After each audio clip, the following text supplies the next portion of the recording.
Hey friends, welcome. Today we're talking about diabetes type 2. It's a question I get asked about a lot.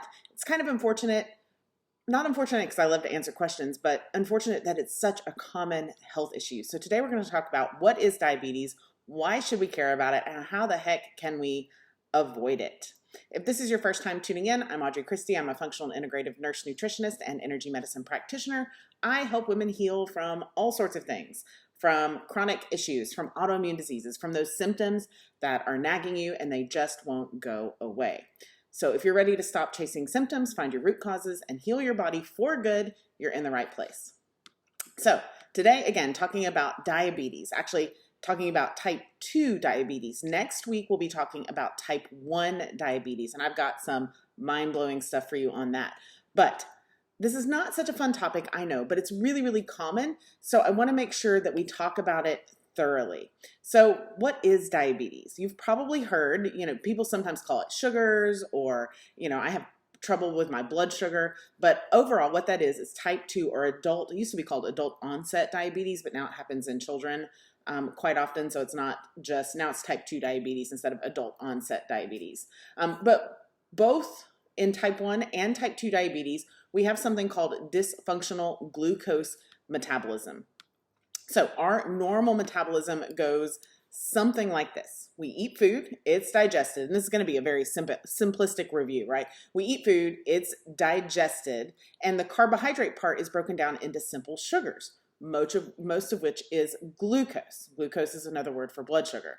This enters the blood, and then insulin is produced by the pancreas. And what that insulin is supposed to do is manage the transport and distribution of glucose around the body. It kind of acts like an usher. So it opens the door for glucose into different cells, and it helps it get where it needs to go. And this happens for a bunch of different purposes. Some glucose is converted into short-term energy, so immediately for your body to use, and other glucose is stored as long-term energy in fat or adipose tissue for use later. Again, that's a very simplistic version. There's lots of other steps in there.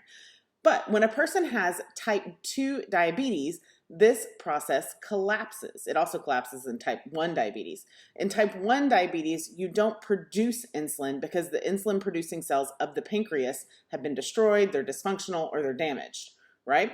In type 2 diabetes or type 2 diabetics, you can produce insulin, but the insulin doesn't do its job effectively. So the insulin starts giving orders, trying to shuttle the glucose around the cells, and the body just doesn't pay attention. The blood sugar isn't metabolized properly, and this is called insulin resistance, or often starts as insulin resistance. So if you're not grasping it, I want you to think of an analogy. I like to use an airport analogy to talk about diabetes. So I want you to imagine your body as an airport, right? Huge parking lots, shuttles running people around to all the different gates, all the things, right? Each unit of blood sugar is an individual traveler at the airport. So 1 unit of blood sugar equals 1 traveler, 1 person.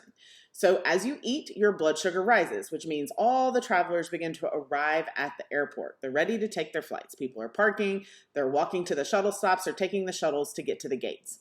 Now, as your blood sugar continues to rise, more and more people come to the airport, and things get a little congested, right? So that's where the shuttle buses come in. Now, in this analogy, the shuttle buses represent insulin. The shuttle buses at the airport represent insulin, right? Now, in type 1 diabetics, there just aren't any shuttle buses, right? The only known shuttle bus company in existence, Pancreas Shuttle Buses, has closed for good, okay? In type 2 diabetes, the shuttle buses are there, and the people are in line waiting for the shuttle buses, but they're kind of broken down and they don't really do their job well, and they might get the travelers to their gate, but often they leave them stranded somewhere, okay?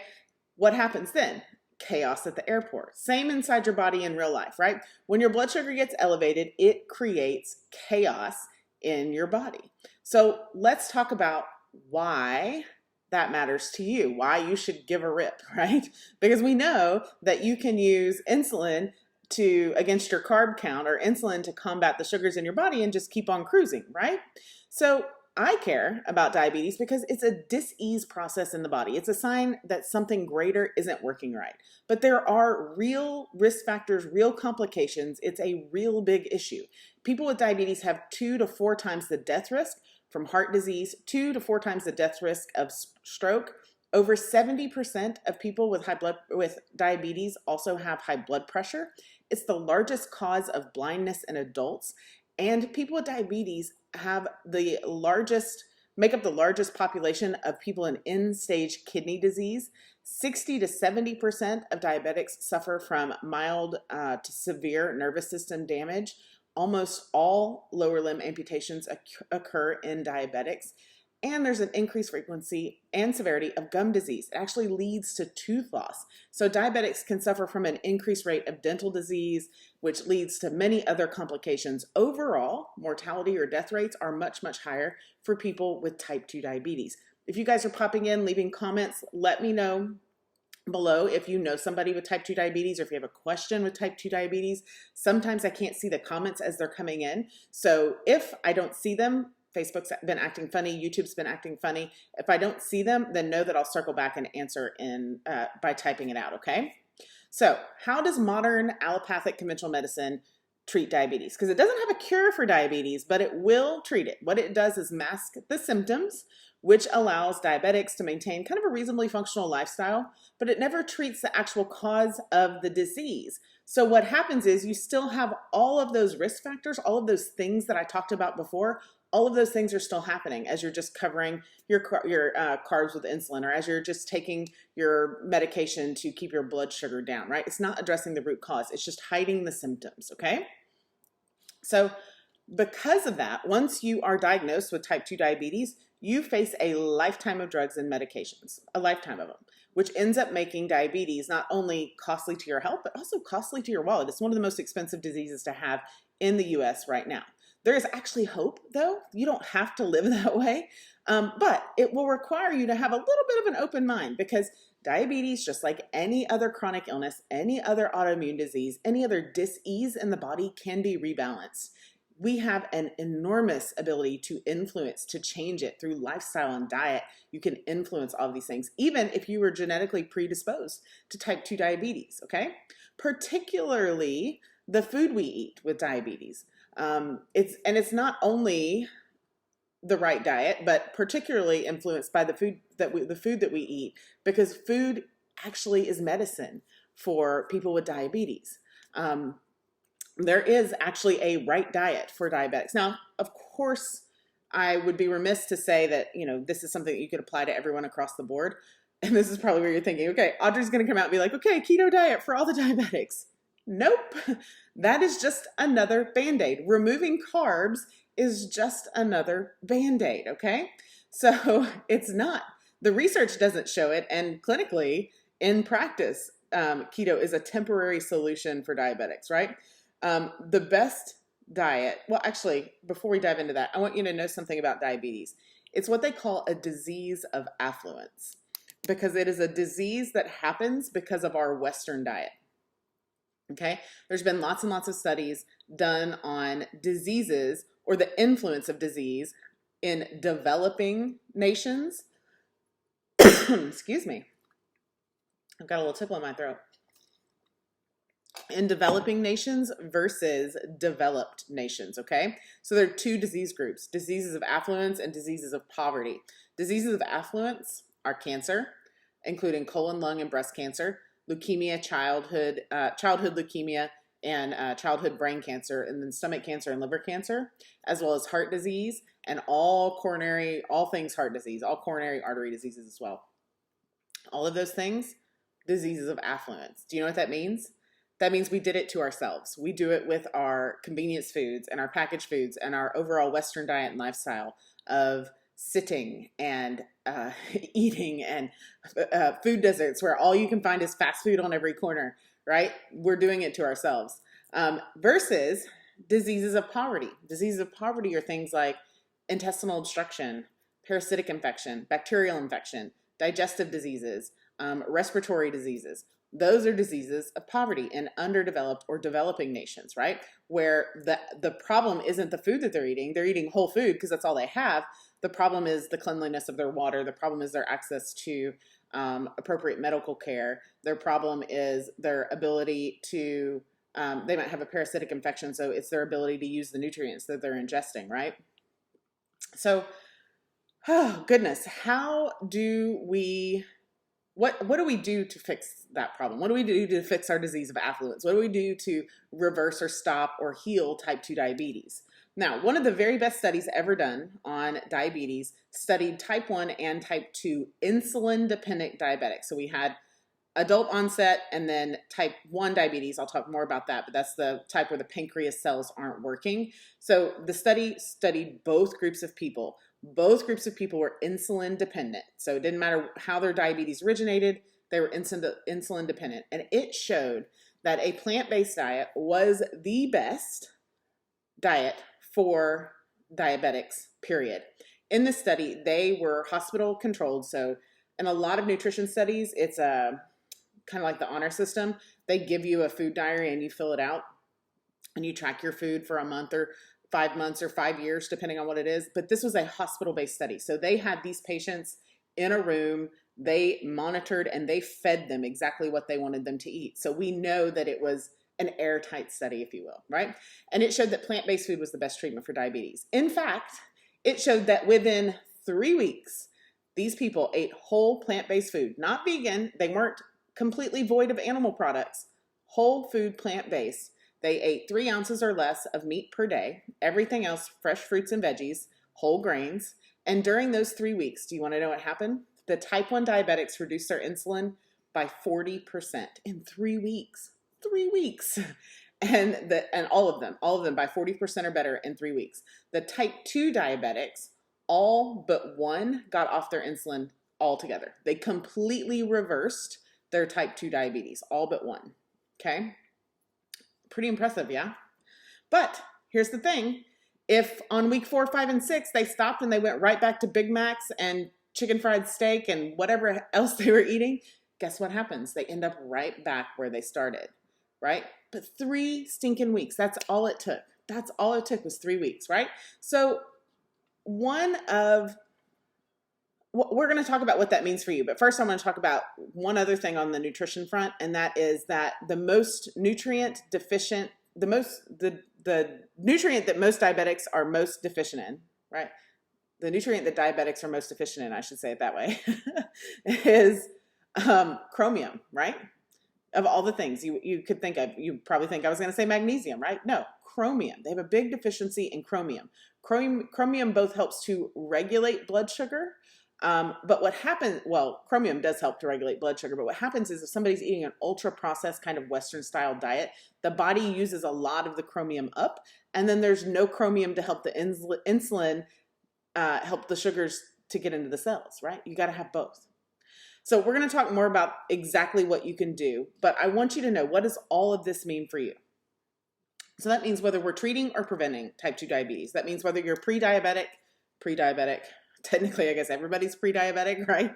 But whether you've been told that you're pre-diabetic or insulin resistant, whether you've been told that you have type 2 diabetes, there are a few key factors. Number 1, whole plant foods. And I have a little 3-day whole plant food reset. You can get it at audreychristie.com/172, 3-day plant-based reset. Grab it. Just test out what it's like for 3 days. You don't have to go the whole 3 weeks, but just for 3 days to see what a plant-based meal plan can look like for you. It's got recipes for breakfast, lunch, and dinner. Super easy, make ahead type stuff. No worries. Kid tested and approved. These are all recipes that my kids eat and that we eat here. But just to get a sample of what that is like on a day-to-day basis. Again, I'm not saying absolutely no animal protein. 3 ounces a day or less. So that means at dinner, you can have a little 3-ounce piece of chicken. You can have a little 3-ounce piece of fish, whatever it is that you like. And then the rest of the time you're eating whole plant foods, as much as you can cram in your mouth, right? There's absolutely no limit to the amount of plants that you can put in your body. Now, oh, and trust me, you don't have to worry about your protein levels. Their protein is it's a whole nother myth game, right? The second thing, so the primary focus is plant-based foods, right? The second thing is actually, I want to say one more thing. Again, it's not that you can never have animal-based protein again. It's that 80% of your food, 80 to 90% of your food needs to be whole plant-based food. So you can still go out and have your favorite whatever, your favorite pizza on your birthday, right? You can still do that. You're just aiming for 40 to 50 grams of fiber every single day. 80 to 90% of your meal is whole plant food. It's so, so simple. On the supplement side, the other thing we're going to do to help get that blood sugar under control, so we're going to use curcumin and quercetin with bromelain. We're going to use chromium, and then we're going to use something called ALA, or evening primrose oil. ALA is especially important if you're experiencing peripheral neuropathy, okay? This is not something where you can take these supplements and they're going to help or you without doing the food plan, okay? Like they go together. You can't out supplement a bad diet. You sometimes can temporarily, but it never lasts for very long.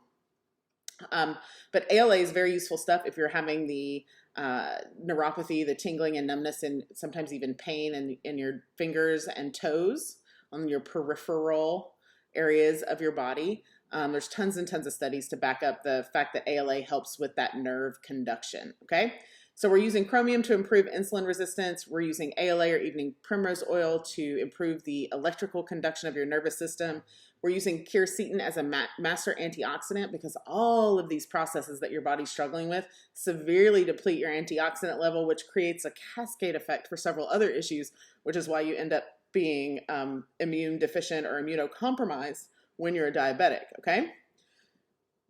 All of these things. Oh, and we're going to make sure that your body's getting the minerals it needs with the chromium and magnesium and potassium and sodium so that your mitochondria are functioning in a way that your body can do what it needs to do on a physical and energetic level. Your cells are communicating better. So we're working on the energetic patterns as well, right? So to wrap this up, all of that, and I know I've dumped a lot of information on you really, really fast, but I want you to understand it doesn't necessarily matter all the things that I said before or after. What you need to pay attention to is plant-based diet, no more than 3 ounces of meat a day, and don't go buying the fake vegan cheeses and meats and stuff. That's not what it's talking about. Whole plant foods, okay? And then your supplements are chromium, ALA, quercetin. I've lost one already. So chromium, ALA, quercetin, and why am I spacing on the last one? Go back and listen to it. I just said it and I've lost it again. Clearly I need something to help me with that.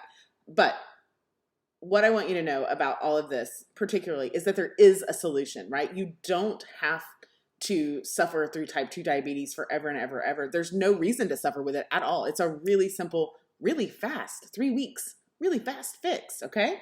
So I encourage you to get started. If you have any questions, please do drop them in the comments below. I always come back and answer them. Next week, we're talking about type 1 diabetes, and yes, you can reverse type 1 diabetes. I know, everybody fall out. I'm gonna get a lot of hate comments for that, a lot of hate mail for that, but that's okay. We're gonna talk about it. We're gonna talk about what causes it, talk about why, how you landed there, and we're gonna talk about how to reverse it. All of that coming up next week.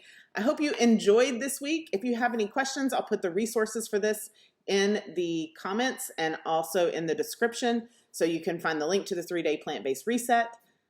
Please know that I'm always, always rooting for you, friend, and I'm here if you have any questions or concerns. Be well.